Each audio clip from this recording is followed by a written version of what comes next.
Who's got two thumbs and loves Mustangs? This Mustang woman, and oh man, we have the 2024 Ford Mustang Dark Horse to check out. So you can think of it as kind of like a spiritual successor to the Boss 302 Mustang from 2012, in that it blends both daily drivability and on-track handling and performance.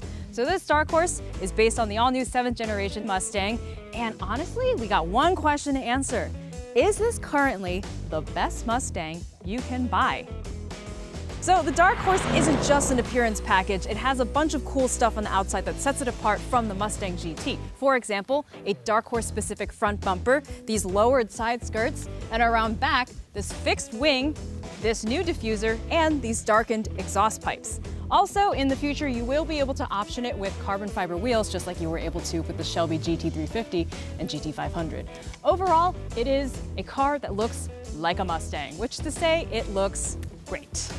So the inside of the new Mustang is a highly digital, big screen space. There are two things I want to call out though. The first is this 3D printed titanium anodized shifter, which looks sweet and is also exclusive to the Dark Horse. The second is a handbrake, a real handbrake in 2023.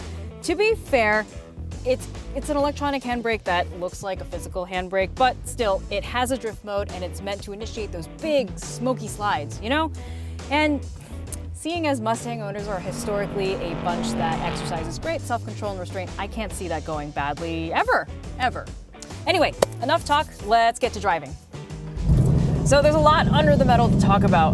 The Dark Horse, first of all, has bigger sway bars and better handling hardware, and also Ford's Magna Ride suspension as standard.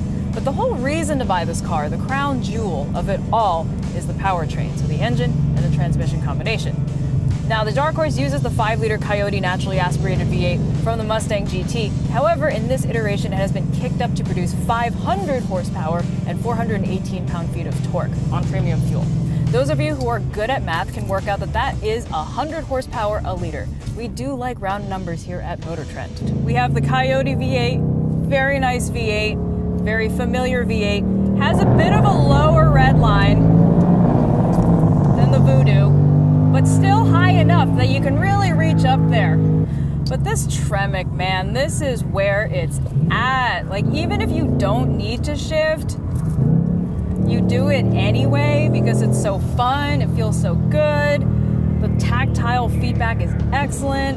I don't want to say rifle bolt because that's so played out and it's such a cliche, but then again, there are no more original ideas. So you know what? Yeah, rifle bolt it is, because that's exactly how it feels. So all that power is routed through this Tremec TR3160 6-speed transmission that made the Shelby GT350, GT350R, and Mach 1 so good to drive. It is a mwah of a transmission. However, if you don't want this one, that's totally fine. There's also a 10-speed automatic available as well.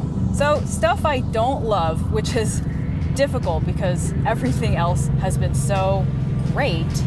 Driving, handling, noise, tactile feedback, all of that has been great.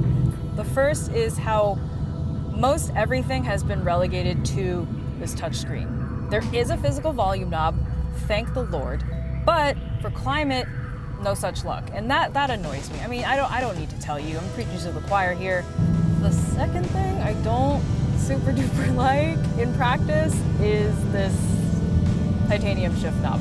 Looks awesome, let me be clear, but my hand has already slipped off of it twice and I've been driving this car for not very long. Now, we cannot rule out the fact that maybe I'm just a big disgusting greaseball. In fact, that's probably the case. But if you're like me and you tend to be greasy, be warned, your hand might slide off of it. Unilaterally, I decided in 2019 that the Shelby GT350 was one of the greatest automobiles ever made. But since its discontinuation in 2020, there's been a Mustang-shaped hole in my heart. Thankfully though, the Dark Horse fills that gap. True, it doesn't have the flat plane fury that was the Voodoo, but you know what? The Coyote in this form is pretty good. So you know what? Yeah, you have it from this Mustang woman. The best Mustang you can currently buy that is new and available today is the Dark Horse. Man, and like just what a hell of a way to celebrate internal combustion engines.